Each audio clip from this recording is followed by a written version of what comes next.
This is Combat Commander video number 1. Just going to start with a brief overview of all the bits that come with the game.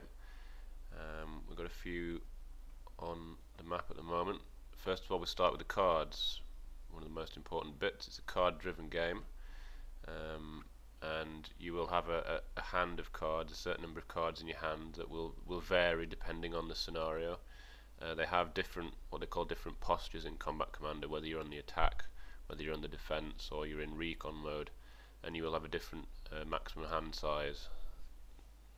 If you're on attack, you get the most cards, you get 6, recon gets 5, defense gets 4, so you'll have a hand of cards, and from your hand you will play orders or actions in order to make your troops do things. But the cards are not just used for that, they're also used for the kind of random element in the game rather than using dice. If you notice on the bottom right of each of the cards there's a 2d6 result, 1 and a 5 there and a 2 and a 3 there. So if you needed to roll a dice for whatever reason, for shooting or for something else, you would take the top card of your deck, reveal it, and then you would read off the dice result. Also, there's a random hex on each of the cards. Here it's E3, there it's D2. There's some times you would need a random hex, perhaps something like a sniper result. You would need to pick a random hex, and then something might happen in that hex or one of the surrounding hexes. So that's another thing that are on the cards. And the other thing that's on the card is event, which is again is something that can happen randomly. You might need to, a random event happens. You would, again, you would flip the top card of your deck, and you would read off the random event. The next part of the game, pretty obvious, is the map. It's a hex map, as is typical for war games. It's fairly similar in graphics to something like ASL.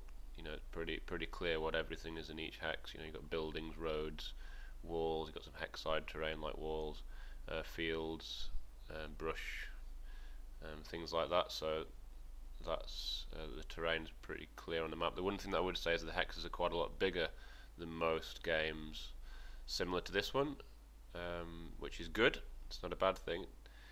It means it's a bit easier. It's not quite as fiddly with all the counters. If you get a few counters in the same hex, there's plenty of room usually for all the different counters. You don't need to make lots of fiddly stacks.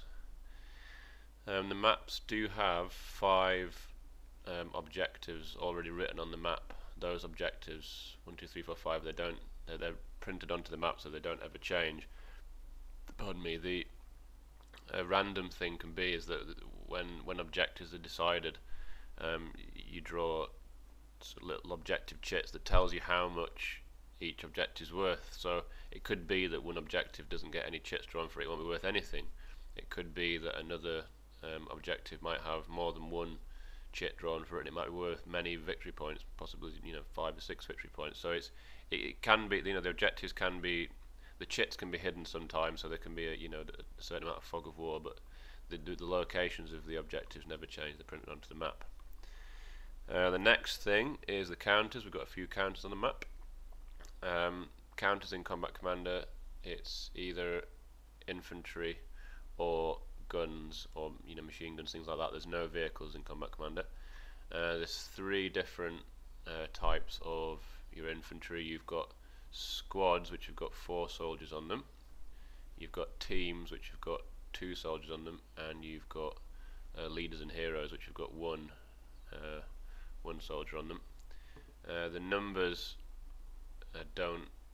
all, they all mean the same thing for each counter. So your 3 numbers at the bottom are from left to right. You've got firepower, you've got range, and you've got movement. So Lieutenant Schrader here would have 1 firepower, a range of 1 hex, and he's got 6 movement points. The top right in white there, that's his morale, which is kind of like the defensive stat. You'll see that some of the stats can be boxed. There's no kind of intrinsic reason for them to be boxed. There's some cards that require the stats to be boxed in order for the cards to be able to be used. The only one that has any kind of intrinsic value is that if it's a boxed firepower, you get a +1 firepower in melee. So something like a Russian submachine gun squad's probably got a boxed firepower because it's more useful in melee combat. The leaders, which are these guys, have an extra stat, which is that one that's in the hexagon. That's their command stat. As with all the stats, higher is better, and what that basically means is, we'll come back to it later, but what it basically means is when something's activated in Combat Commander, you only activate one unit at a time, and if you activate a leader, he can then also activate everything within his command radius, and he would have a command radius of whatever his command value is. So if Schrader was activated, he could also activate the weapon squad here and the guys down here, because they're within one hexagon, they're within his command radius. So command's quite an important stat as well. As you can see, we've got some weapons as well. This rifle squad's carrying a light machine gun. Again, the stats are the same, firepower, range, and the third stat on the weapons is the modifier to your movement if it's a particularly heavy weapon. So a heavy machine gun here would give the squad carrying it a -1 to their movement, so they wouldn't be able to move as far. And the Russian guys over here, their medium machine gun is very heavy. They would have a -2, so the militia squad there carrying the medium machine gun would only have a movement. They'd only be able to move one movement point. The next thing, a few more counters. There are also like your informational counters, things like that. We've got wire counters here. There are lots of other ones as well. So that's the counters really. The next thing to talk about is the track display, which is, I've got a photograph of it here because it's the track display on the Vassal mod is kind of spread out all over the place. That's what it should look like in Combat Commander Europe anyway. I'm not entirely sure if it looks exactly the same in Combat Commander Pacific, but basically you've got the victory point track at the top, which is your typical kind of zero-sum victory point track. So it's similar to Twilight Struggle, things like that. It's a zero-sum game. You will find that on some scenarios the victory points track might not start at 0. It might start somewhere else. Usually, if one side is defending and they already control all of the objectives, perhaps. But the most common way of winning is having the most victory points at the end of the game. There are some ways to win instantly. We'll look at later. You've got a casualty track. There'll be a casualty track for each nation there, and the casualty track will have a surrender limit, which is this little flag here. And as units get killed, they'll be put onto the casualty track. And eventually, when so many units have been killed, then that is one of the ways that you can lose the game straight out. If you've lost so many guys that your casualty track has filled up to the surrender limit, you've lost the game.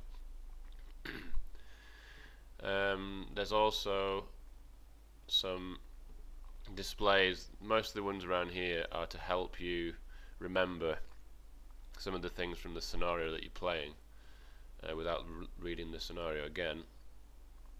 So things like that, it's the quality of the troops there, elite line in green. What that basically means is that when you split, if you wanted to deploy your troops into, you can deploy like a squad, the one with 4 men on it, you can deploy that into 2 teams, and it would tell you the quality of the teams that you'd be splitting into would be elite line or green. The objectives are down here, so this is the chits, the ones that tell you how much each objective is worth. They would go down here. And you've also got, you can't quite see it because it's been cut off a little bit, that's the time track. And the time track, the way that time works, I'll explain in the next video. But you would have a sudden death marker somewhere probably down here, and time would move on as it does in the game, as I'll explain later. And eventually it'll get to sudden death, and then you have to make a roll, and I'll explain that later. But that's the time track. It's how you keep. It's not so much a simple procedure, it's not a linear procedure as such. A certain amount of time passes and then the time track goes at 1. That's not quite how it works. It's a bit more random than that. So that is a basic overview of pretty much everything in the game. I don't think there's anything particular, anything important that I've missed out, but I'll go on to looking at things in a little bit more detail in the next video, and we'll talk a little bit about some of the orders and things